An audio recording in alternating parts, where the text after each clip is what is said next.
In the bustling city of Orton, where the streets hummed with the rhythm of endless traffic and towering buildings scraped the sky, lived a man named Thomas Gray. Like many in the city, Thomas was a man of ambition and drive. He worked for a prestigious law firm, known for its demanding hours and relentless pursuit of excellence. Thomas wasn't just any employee, though. He was a rising star, a man who had his eyes set on becoming a partner before the age of 35. For him, success wasn't a question of. However, success came at a cost. The relentless demands of his job consumed Thomas's life. His days bled into nights as he handled clients, drafted contracts, and attended meetings that stretched into the early hours of the morning. Every moment of his time seemed to have a price tag, and every hour spent resting felt like a lost opportunity. For Thomas, the value of time was something that could be measured in billable hours, deadlines met, and deals closed. But there was something else that Thomas had forgotten in his pursuit of success: his own life outside of work. His personal relationships had withered over time like neglected plants. His family barely saw him, his friends stopped inviting him to gatherings, and his health, though ignored, was beginning to fray at the edges. Time, for Thomas, was something to be exploited, not cherished. One Friday evening, as the golden light of sunset filtered through his office window, Thomas found himself staring at a stack of files on his desk.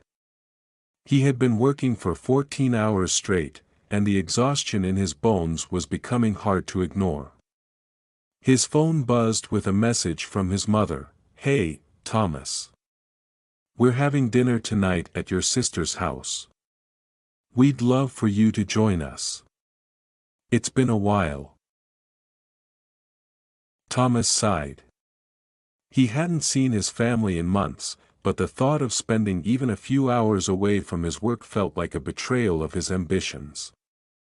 He had a deadline looming for Monday, and there was no way he could justify taking time off now. "Maybe next time," he muttered to himself, sending a quick reply, "Sorry, can't make it.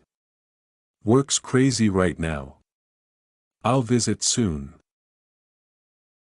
His mother responded with a simple, "We miss you," but Thomas barely glanced at it before burying himself back in his work. That night, Thomas fell asleep at his desk, the glow of his computer screen illuminating his tired face. He dreamed fitfully of ticking clocks and endless corridors of paperwork, the kind of dream that wasn't restful but instead mirrored his waking life. When he woke up the next morning, a strange sense of emptiness washed over him. The office was eerily quiet, the city's tea. Thomas sat there in the silence. He noticed something that had been slipping by unnoticed for months: the calendar on his desk. It was marked with dozens of deadlines, meetings, and appointments, but what stood out was the date: Saturday, April 3rd. He suddenly realized something. Today was his father's birthday. His mind flashed back to a conversation he'd had months ago when his father had asked him to come visit for the weekend. Thomas had promised he would, saying, "I'll make time for it." A wave of guilt washed over him. His father wasn't getting any younger, and Thomas had missed yet another chance to be with him. It wasn't just his father's birthday that he had forgotten, though. It was the accumulation of months and years of missed family dinners, forgotten birthdays, and cancelled plans. Time, which he had always seen as something to control and manage, had quietly slipped away from him in the most precious areas of his life. Feeling a rare sense of unease, Thomas decided to do something he hadn't done in years. He left the office on a Saturday. He made his way out of the building and started walking aimlessly through the city. He passed by parks filled with children playing, couples holding hands, and elderly people sitting on benches, talking and laughing. For the first time in a long time, Thomas began to see the world around him in a different light. These people weren't rushing from one task to the next. We. As he continued walking, Thomas found himself at the edge of the river that cut through the city. He sat on a bench, gazing out at the water, and reflected on his life.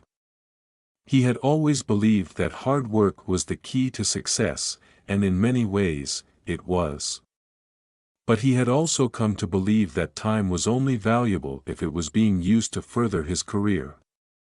The truth, he realized now, was that time was valuable because it was finite.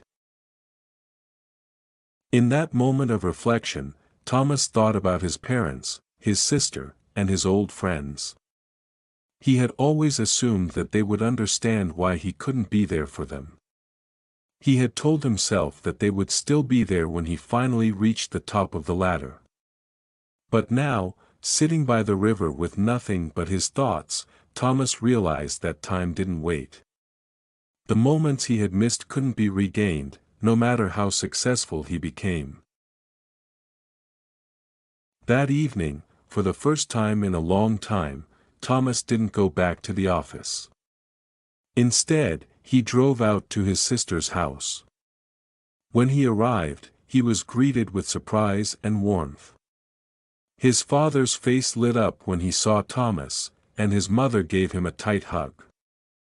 They didn't ask him about work. They didn't ask why he had been so distant. They were just happy to see him. As they sat around the dinner table, sharing stories and laughter, Thomas felt something that had been missing for a